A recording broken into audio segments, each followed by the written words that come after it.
So, Matt, here at the show, we have so many pearls that we've been looking at. Yes, have you had fun doing Oh it? my gosh, it's so fun. I'm going to say, going through the pearl booths and gorgeous hangs of all the colors and everything, it's amazing. And it's also can be very overwhelming. Yeah.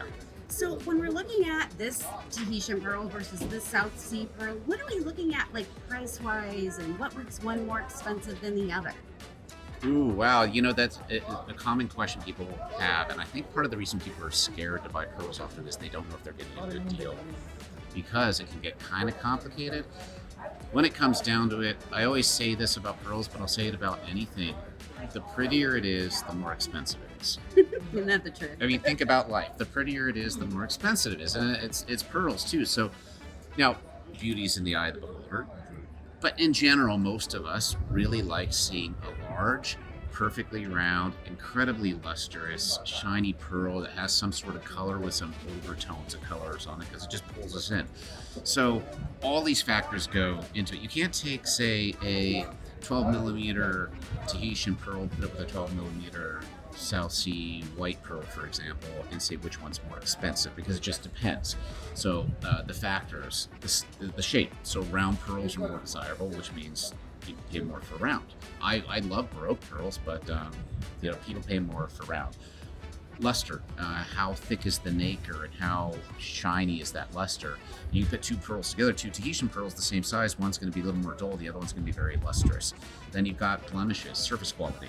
So naturally, most pearls have some sort of surface blemishing. It's really rare to find one with no blemishing.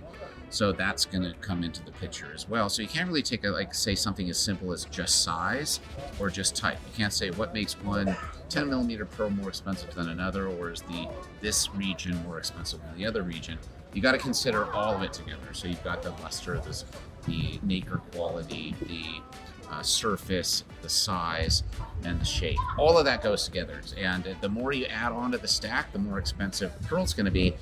And then if you add multiple pearls together in a strand that are all the same nacre quality, luster, overtones, shape, color, those are actually extremely hard to make because imagine you open up these oysters, especially in, say, French Polynesia, Australia, Japan, where you mostly get one, sometimes more, pearl per mollusk.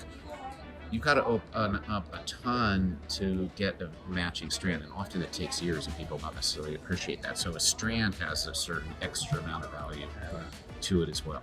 So Another thing that I noticed is we saw some beautiful Akoyas, and it sounded like Akoyas are getting kind of hot this year. What is the difference between an Akoya and a Tahitian, South Sea? What is the difference between all these? Because we hear about pearls and you're hearing freshwater, Akoya, all of these different terms.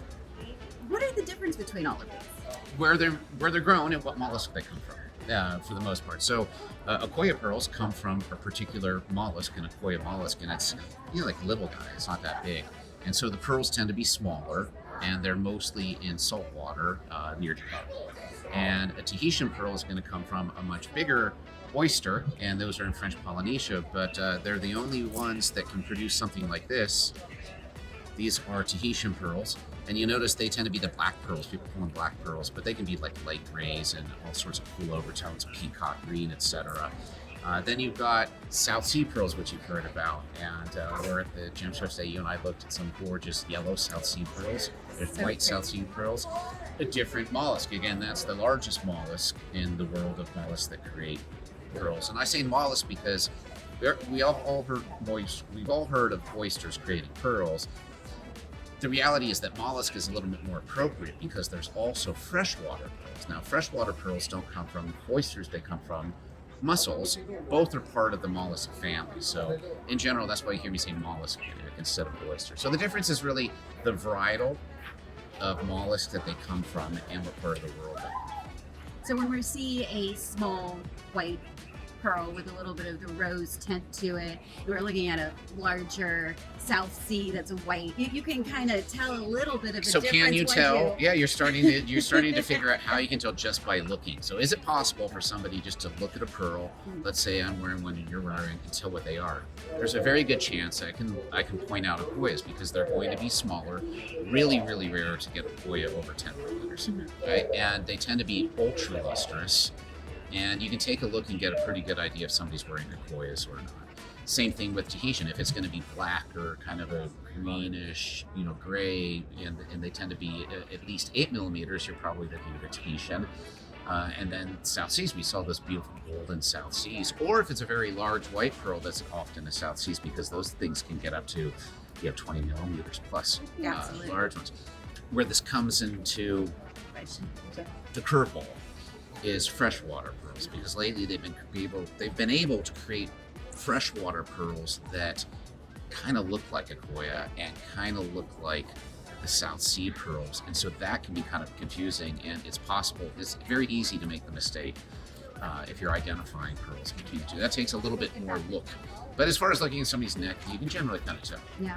So if we're looking at a freshwater pearl versus an Akoya, they're both smaller pearls. Like we can kind of go ahead and say this isn't a South Sea, this isn't a Tahitian. And what am I looking for if we're thinking an Akoya versus a freshwater? Well, not lately. Lately, freshwater pearls have been huge.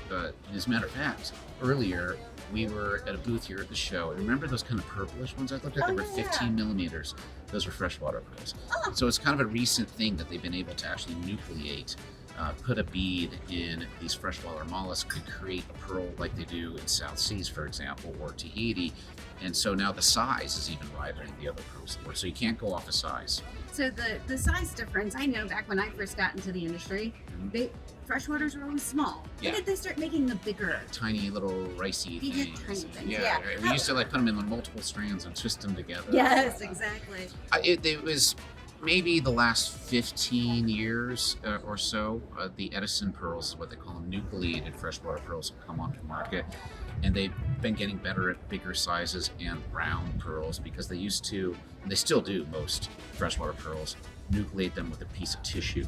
It's called mantle, and as such, you're not going to get a round pearl, but when you put a round bead in a mollusk, then there's a chance you might get a round pearl.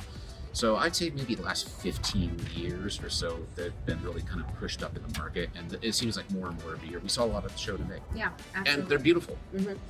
And it seems like it's a nice price point for less expensive than the other parts of the world. Getting a big look, not as expensive, absolutely beautiful. Yeah, get the look.